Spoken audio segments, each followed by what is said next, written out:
In the last couple of days, we've been talking about the word self, and I'm breaking it down each day into little bite-sized chunks so that you can consume this and have a little think about it each day, because we're getting into the deeper seated stuff, which is great because it means that you're spiritually growing. And the E part of the self that I'm talking about today is esteem.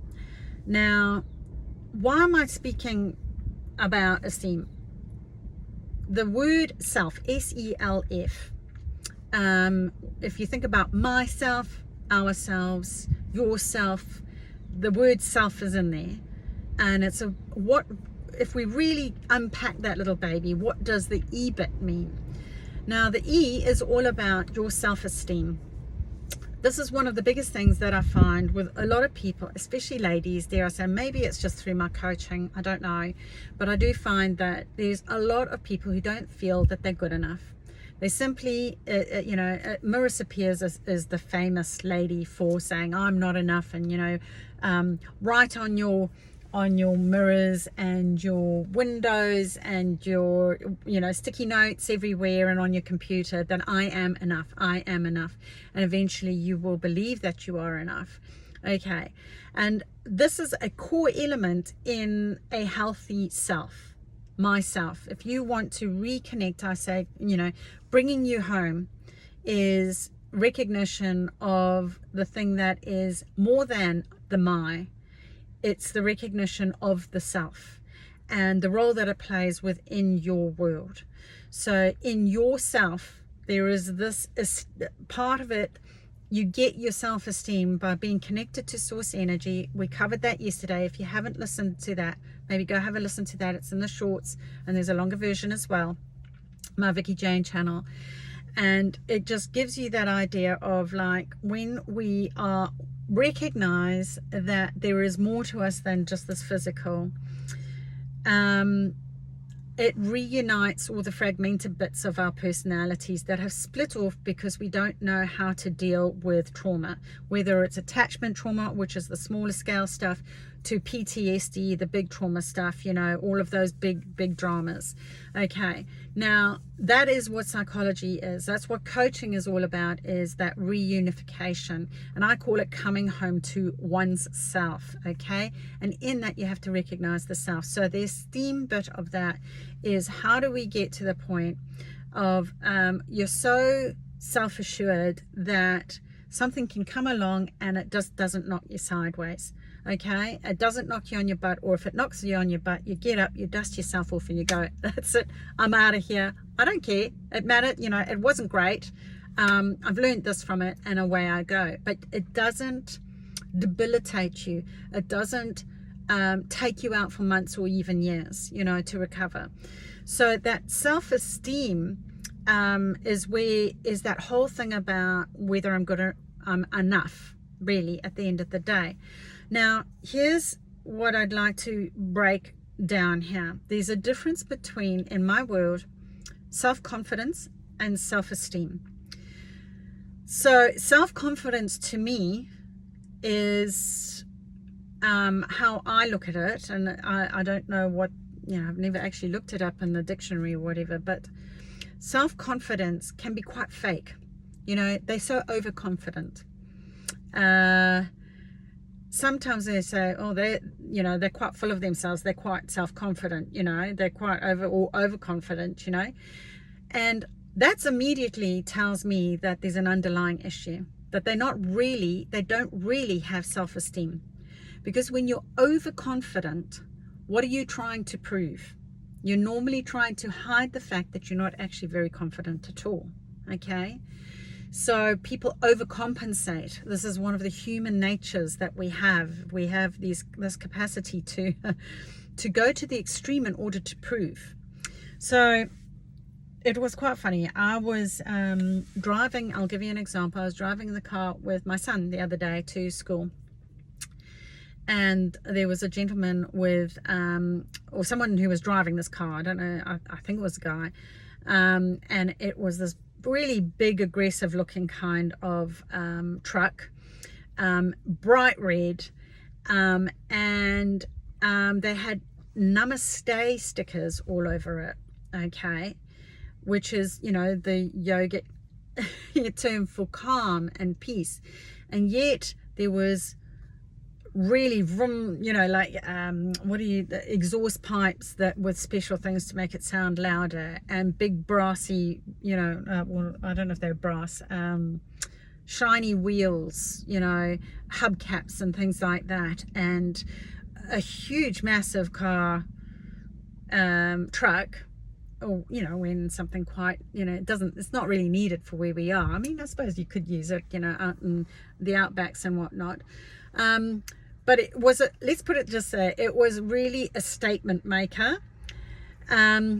We do know this, there's this person who I don't know if it was him or someone said, but he overcompensates all the time. He's always saying how many, you know, trophies he's won, or, you know, how he's won these ribbons, or, you know, when he was younger he got this extra, and that he's got this beautiful girlfriend, and he's got and people just see right through it. And it was interesting because even my son said, you know, wow, everybody just goes, Mum, you know, what's going on for him?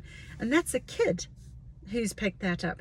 And yet there's all this, you know, namaste stickers on. It was quite a contrast. It was really quite a contrast when it was like, well, just how calm are you, an aggressive red, great big noisy truck? You know, maybe, I mean, who knows? Maybe they are. You know, it's entirely possible, but it's a little out of sync. Do you know what I mean? And that overcompensation with the confidence screams to me that there's actually something deeper going on there. Because if you look at the real namaste people of the world, the Buddhas, the, you know, Gandhis, the Dalai Lamas of the world, okay, they're the extreme, the Eckhart Tolles, they don't have a need to tell you. You know, the Deepak Chopras, they don't sit there, or did not sit there, the Wayne Dwyers, or they go, tell you what, I'm fantastic. That's what I am. Yeah. You want to be as confident as me? Yep. Follow my words. Follow my channels. You know what I mean? Like, you don't hear them saying that. It's like power junkies. You know a power junkie because they go over the top about needing to control something, and you're going, what's going on for you? You know? So it's the same with that whole confidence and esteem stuff. If they're overly confident and they're too brash, quite often they're actually really lonely. You know, they're often actually really not liking themselves. They quite often can't be by themselves for very long. They're constantly needing to be out in public doing stuff, because they need to get lost in the noise because they're not happy within themselves.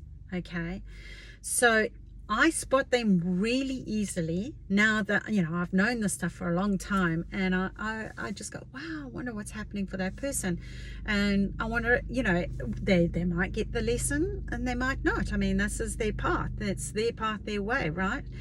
So the difference when you tap the real self doesn't need to flaunt like that. The real self doesn't need to brag. It doesn't need to say, I'm better than you. It doesn't need to put other people down. It doesn't need to say, well, I am so confident, look at me. You know when someone is got that self-esteem. And there's one lady who's really amazing, and she sticks in my mind. And the way she carries herself, she doesn't have to be in the limelight, and she's just equally fine. She's in the limelight, she's equally fine. She's strong, she's directed, she knows what she wants. She is a leader in the community. She's unwavering in her vindictions. When she stands by something, she stands by it whether people like it or not. She was quite remarkable with the whole pandemic thing, where there was a lot of fractured opinions about, whether to be or not to be take certain things in order to protect yourself. And she was quite vocal and quite brave, and because she's just got that self-esteem to go, well, you don't like it, take it or leave it. Now, I'm not saying any of that is right or wrong, but there was certainly a difference between someone who has that self-esteem. There's a quiet confidence and a quiet assurity, and there's a quiet stability, and there's a quiet knowing, and there's a quiet wisdom within people like that.